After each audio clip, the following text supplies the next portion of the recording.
Hello everybody, I'm KC, and welcome to another edition of Let's Talk About. And today we're doing a special video. Since it's been 2 years since I started Let's Talk About here on YouTube, it's time to celebrate something I love in a major way. Let's Talk About can cover all sorts of areas of entertainment that pretty much boils down to whatever I feel like talking about that month, but one of my favorite areas to cover is television. Possibly because it has a longer narrative than pretty much any other form of media, except maybe comic books. Sticking with the same story, world, and characters for so long gets you more attached to them in my eyes. And there are a lot of TV shows that I love because I spent a lot of my childhood and adolescence watching them instead of having a social life. But that was very helpful in forming my adult social life. So remember kids, watch a lot of TV. Your future self will thank you. So I decided to dedicate the anniversary video this year to counting down my all-time favorite shows. At the moment anyway. But there were just so many to choose from, I couldn't even narrow it down to my typical top 12. So I'm going to be taking a page from this guy's book, because let's be honest, aren't all of us reviewers doing that? And count down my top 20 favorite TV shows. Be sure to keep in mind that these are my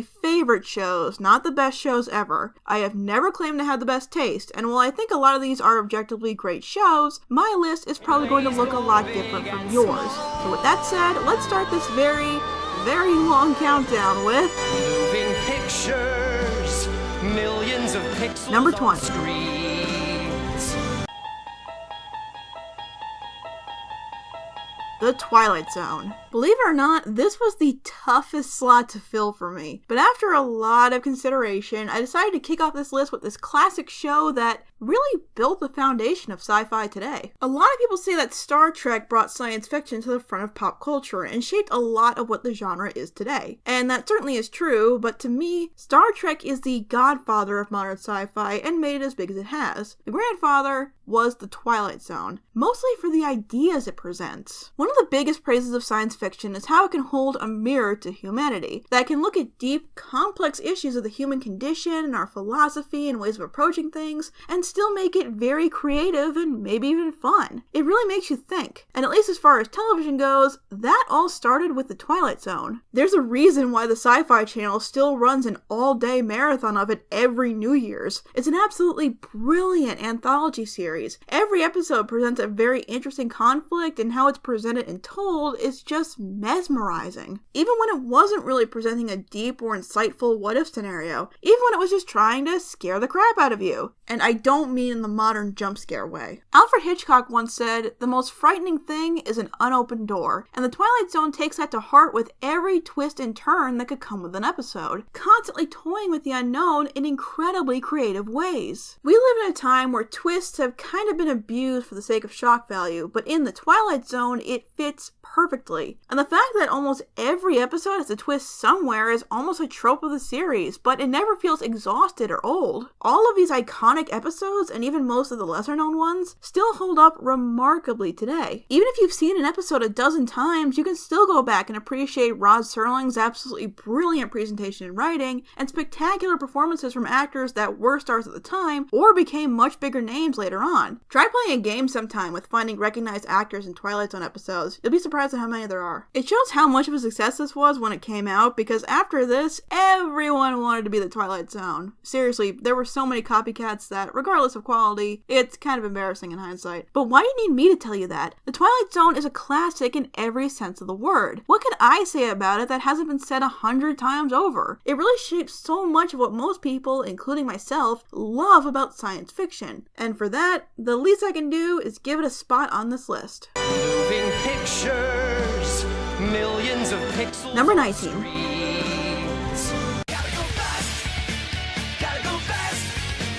Gotta go fast, too fast, too fast, faster, faster. Sonic X. Yes, I just put Sonic X over the Twilight Zone. Because shut up. Alright, this may seem like a weird choice, but watching the show again for the Shadow the Hedgehog videos, I forgot how much I love this show. I've been a Sonic the Hedgehog fan for a couple of years before I discovered this, but I think this skyrocketed my Sonic obsession to the point that it didn't die down for quite a while. And I think what works about Sonic X is that it has a little bit of everything. It was slice of life, adventurous, comedic, dramatic, and a lot of fun. By the time this show came out, Sonic had had a few different tones throughout its different incarnations, animations, and I'm sure every one of those brought in new fans that took whatever they were introduced to the series with as what Sonic should be. This is partly why the Sonic fandom is as picky and divisive as it is. Sonic X goes through a lot of changes as far as tone, so there's something there for every Sonic fan at the time. The animation is also the best any Sonic cartoon has had so far. Even if it got a bit off model at times, it was always so dynamic and expressive, and the ongoing battles looked awesome. And I even really like the 4Kids voice cast. It took a few episodes for the direction to be polished, but these are great choices for these characters. And they've become pretty iconic as far as Sonic casts go. For me, they are the definitive voices for Sonic and the gang. As silly and ridiculously edited down the 4Kids version is, and even if it wasn't a masterpiece even in the original Japanese, Sonic X is the most I've been invested in a Sonic series before or since. And I started my run here on YouTube back in high school making Sonic AMVs, so there are parts of this show I know inside and out. And if mashing together screenshots and stolen fan art to match somewhat with a song didn't get me into basic editing and some of my first bits of confidence as a content creator, I might not have made my first storyboard, which is what that channel focuses on now, or my first review. I could have put something with more obvious artistic merit in the spot, and I did consider it, but I just had to give this spot to Sonic X. From the cartoony hijinks to the overly dramatic battles, it's everything I love about Sonic. Moving pictures, millions of pixels. Number 18. On screens.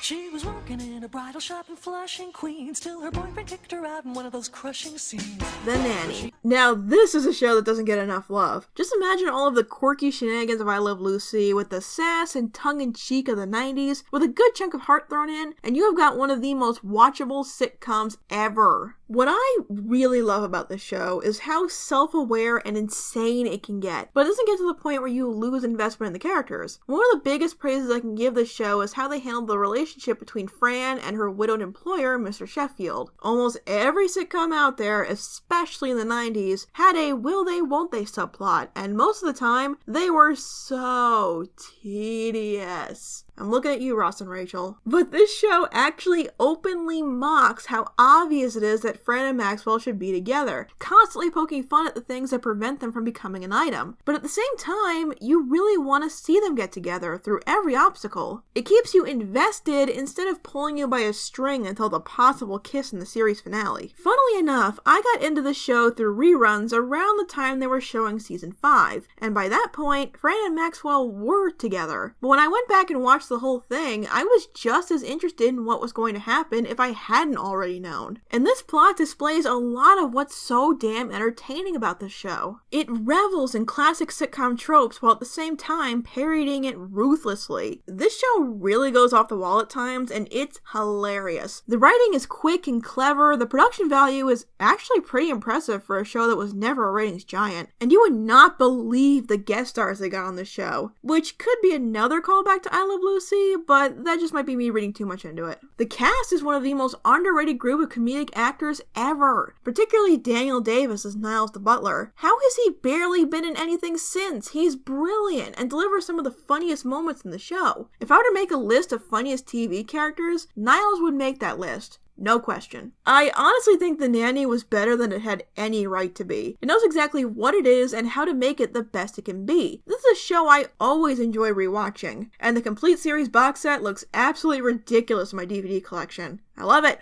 Moving pictures, millions of pixels. Number on 17. screens. I wanna be the very best, like no one ever was. To catch them Pokemon. is my Would you believe I almost considered not putting this on the list? Because yeah, while a lot of people, including myself, look back fondly on the Pokemon anime, it's not exactly the greatest show ever made, especially once it reached its cyclical phase, and pretty much any hopes you had for character development for Ash and any other cast members who have stuck around for the last 1,000 episodes were chucked out the window. But I can't deny the impact this show left on me and the entertainment it's given me over the years. The Pokemon anime is how I got into Pokemon in in the first place. From the first time I saw it on Kids WB at the impressionable age of 6, it was my childhood obsession and a franchise that's a part of my life to this day. I couldn't imagine my life without Pokemon, and as silly, repetitive, and giant marketing tool-y as it is, I love the Pokemon anime. And I'm not even one of those people who love the Kanto season and absolutely nothing else. While I haven't seen every single episode, I've dedicated a fair bit to every season of the anime. Except for Sun and Moon, I haven't gotten to that yet. Pokemon is just so insanely watchable, especially as a kid. Sure, it's a mass marketing tool, but it's such a well put together mass marketing tool. Whether you play the games or not, it was just so exciting to see new locations, new Pokemon, tons of fun and even intense battles, and hundreds of exciting adventures. Despite the severe lack of character development for Ash himself, there are tons of endearing characters that left their mark on kids throughout this generation, even Ash. And there may have been even more depth to it than you might remember. If you want a deeper look at least the first season of Pokemon, I highly recommend Suede's Pokemon Journey. It's a great, respectful look at the series. But even beyond Kanto, there was the exciting Johto League, the introduction of new characters, and a whole new set of competitions with May in the advanced generation, Ash's struggle through the battle frontier, expanding on the contest circuit, and even tougher obstacles in Diamond and Pearl, bigger story arcs and endearing one-off adventures in Black and White, and the experimenting in X and Y in Sun and Moon. The list goes on and on. I found that each generation of the anime has fans who grew up with it or are growing up with it and remember big emotional moments as well as we remember Bye Bye Butterfree or when Charizard finally decided to trust Ash. Even older fans are coming back to the anime and finding some merit in the new seasons. And isn't that kind of wonderful? With all of my gushing, it may be weird that this is so low, but that's mostly for objective quality. This show is insanely flawed. It always has been. But it's a fun, wonderful, inspiring, and very cool show. And I will put it on and gush and rant about it way more than I should any day of the week. Now, who wants to challenge me to do the Poke Rap? Moving pictures, millions of pixels. Number 16. Streets. When this boy meets world, boy meets world, wandering down this road we call Boy Meets World. You ever have one of those shows that you're glad you grew up with? That's what this is to me. And not like in a deeply nostalgic way like Pokemon, but in a very impactful way. Boy Meets World was just as funny and charming and stylistically dated as any other TGIF show, and that is definitely a big factor in what makes it enjoyable. But what I always remember Boy Meets World for was its story and characters. The way I like to describe this show is that it tackled adult topics in a way kids could understand. Corey was kind of the perfect protagonist for this show. He was the most average of average kids and had a very optimistic look at the world. So when the show tackled subjects like poverty, prejudice, abandonment, death or grief, addiction, the sudden responsibilities as you grew up, and so many others, we see almost all of that from Corey's perspective. And he not only was a great character to have in situations like that, but he was an excellent surrogate for the audience, at least for me. This was some of the toughest stuff a show had hit me with at that time, and looking back on it, it doesn't feel very after school specially. I think the one I remember being shocked by the most was the domestic abuse episode. I come from a loving family, so I was just as shocked as Corey to learn that some people are like that this is a thing that actually happens. And that's what I mean. Sometimes people just aren't fit to be parents. Sometimes people are denied certain opportunities simply because of what they have. Sometimes love is a difficult emotion to process. That it's not just as easy as saying the words, if you even can, and it's something you have to work for. Boy Meets World may not be the poster child of what to do in the situations they created. Everyone's circumstances are different after all. But this was one of those wonderful shows that could get you to laugh through the tears, with an amazing cast of characters that are still remembered fondly to this day. Corey and Topanga were a couple I rooted hard for. Sean is a perfect contrast for Corey to show a different perspective in certain situations, while still being a great character in his own right. Eric and Jack were fun, and Mr. Feeney was just the best.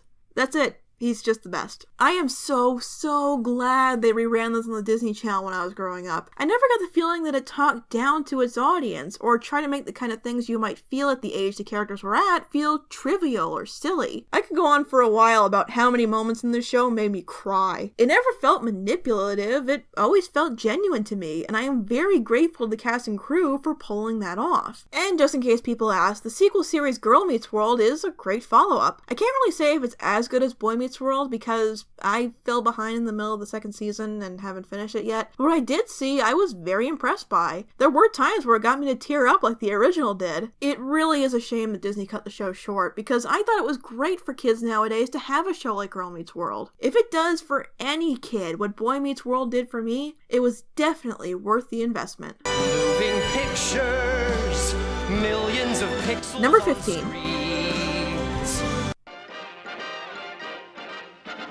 Top Cat, the most effectual Top Cat, who's intellectual. Top Cat. Oh my gosh, okay. I don't think I've ever brought up what a big Hanna-Barbera fan I am, and you can blame Boomerang for that. It just so happened that this channel that played old cartoons that my mom loved all day long came onto our cable package right around the time I was homesick from school. A lot.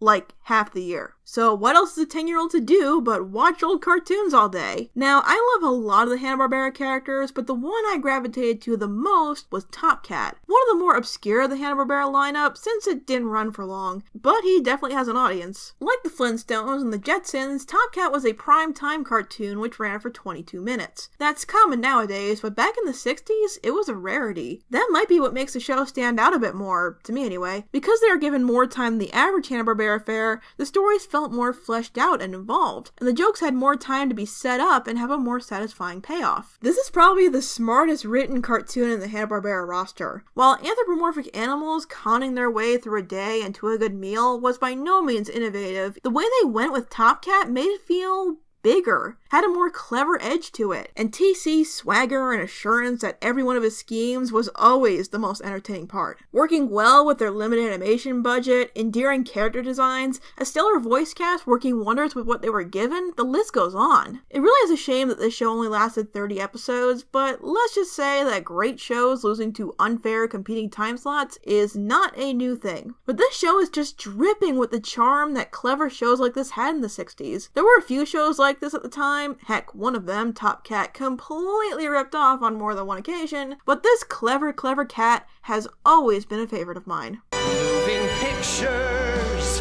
millions of pixels. Number on 14. screens. Thank you for being a friend. Travel down the road and back again. The Golden Girls. Now, this is one of those shows that I'm surprised has as big a following as it does. I mean, it deserves it, it's a great show, but have you ever noticed how popular The Golden Girls is? Especially with people not in the supposed target audience. There are Golden Girls Funko Pops, for crying out loud, that I may or may not own. I know how I saw it. It was one of the many shows my mom introduced me to, and I don't know how this became as much of a cult classic as it has, but with that said, it is definitely deserving of it. This is such a great show. The cast is legendary. B. Arthur, Rue McClanahan, Estelle Getty, and the ever-amazing Betty White. This was such a great team of talent to put together for a show that seems like it might have been a risk. There weren't many shows back then that focused on older characters, at least with no younger characters around. And probably the thing that works the most about The Golden Girls is that it embraced its age and made it relatable to anyone who might have been watching. It covers a lot of the external and internal conflicts that come with middle age, but it doesn't alienate a younger audience by doing that, because not only did the cast work incredibly well off each other, but they were given such amazing material to work with. This whole show could have just been the four of them sitting at the kitchen table bouncing off each other, and it would have been just as entertaining. The dialogue is so quick and clever and insanely quotable. Better late than... Blanche! Pregnant. The plot could stop dead in its tracks for one of the girls to tell a story for a good chunk of the running time, but it always served the story once you got to the end. In fact, from Sicily to one of Blanche's past escapades to the infamous St. Olaf, those were probably some of the most memorable moments in the show. The running gags never got old, which is remarkable in a sitcom, and the delivery by the actresses with such skill in how they worked off each other is so expertly done that this show can still make me laugh out loud with almost every episode. And this is one of those shows that I have watched over and over over and I never get tired of it. It's so silly and not afraid to be silly, but it's also down to earth and has such beautiful sentiment to it that has made me cry. It just has everything and used it all so well to create one of the most enjoyable sitcoms ever made. And like I said, this seemed like it was a pretty big risk, but now everybody wants to be the Golden Girls. There have been so many shows like this since, with varying levels of quality, but that creates inclusion for older actors to get great roles. The Golden Girls really shaped a lot of what certain shows are today. So if there was going to be any show that still resonated with audiences enough to have action figures and GIFs and BuzzFeed articles, this seems like a good choice to me. Moving pictures, millions of pixels. Number on 13. screens.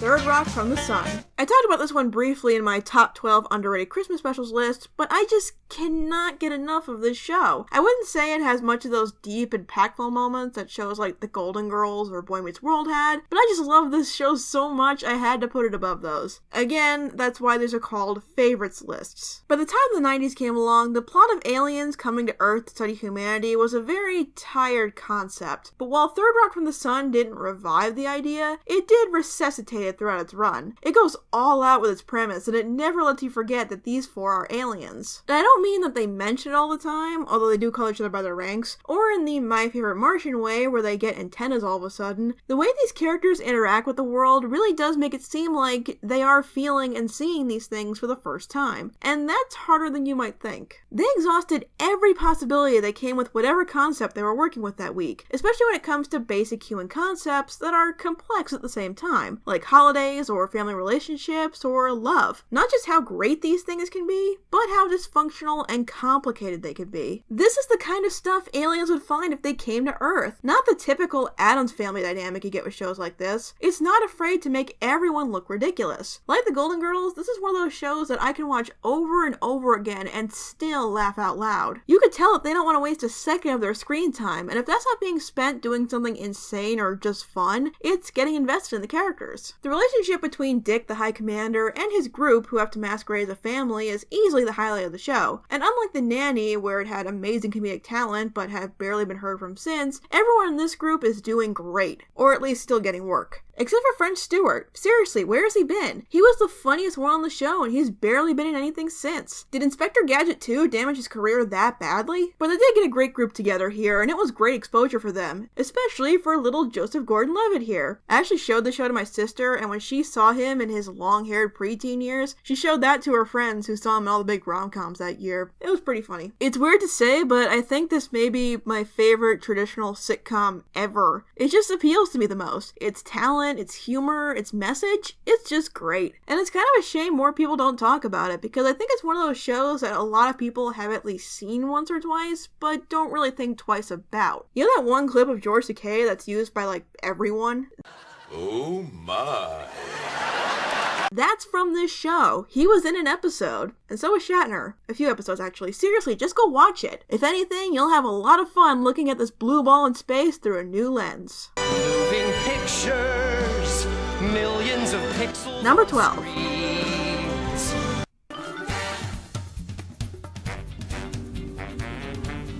30 Rock.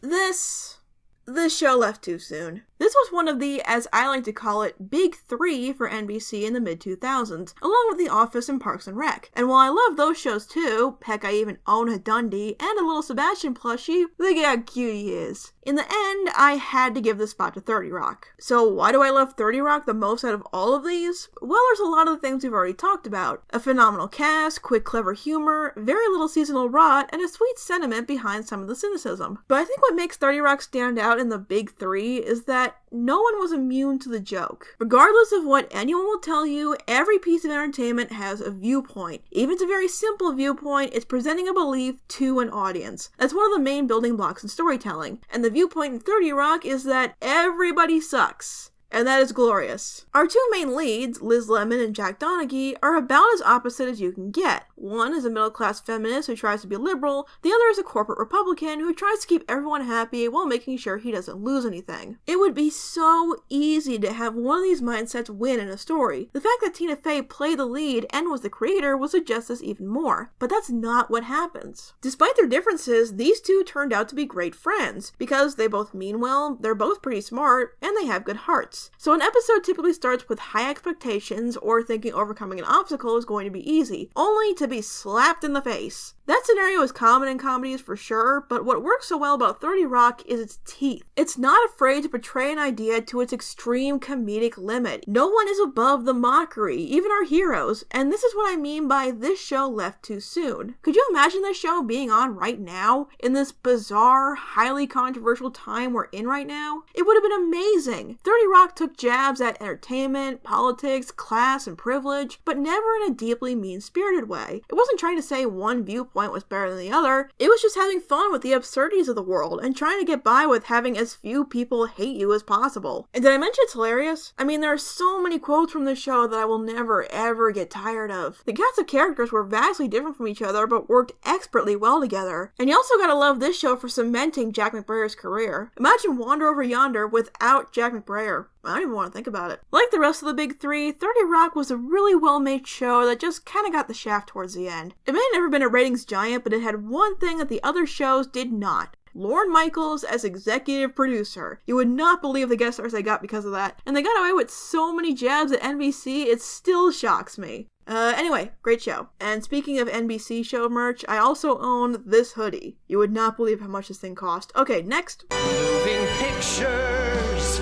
millions of pixels. Number on 11. screens. I used to wonder what friendship could be. My Little Pony, Friendship is Magic.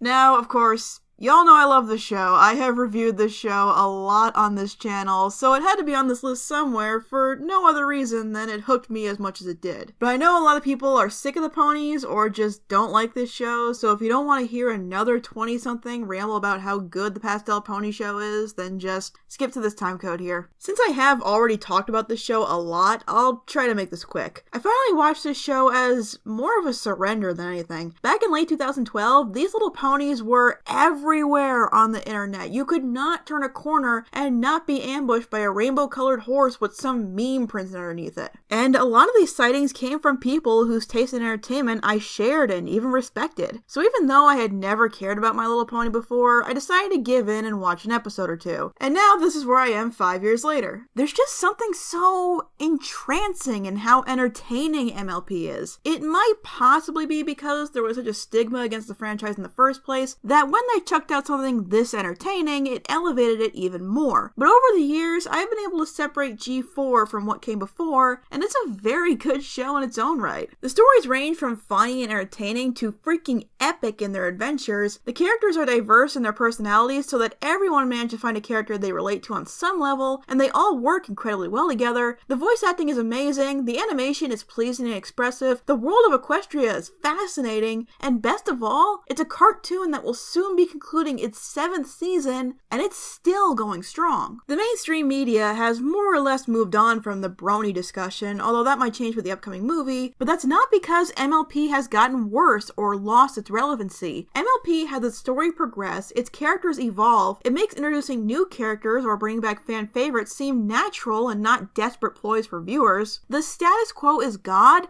is a phrase that does not exist for this show. And for a Western cartoon that's been going on for this long, that's unheard of. Some people say MLP is overrated, and I understand that. While it's not the greatest animated show of all time or anything, I say it deserves the legacy it's creating. It's the ultimate don't judge a book by its cover story. My Little Pony, Friendship is Magic is a show that had no right to be as wonderful as it is, but now it's something that I couldn't imagine the world without. And that is true magic. Wow, we are only halfway and this is already getting really long. Tell you what, let's split this one up into 2 parts. Sound good? Good. Okay, next time we'll wrap up the 2nd year of Let's Talk About here on YouTube and count down my top 10 favorite TV shows. Until then, thanks for watching, and I will see you guys next time.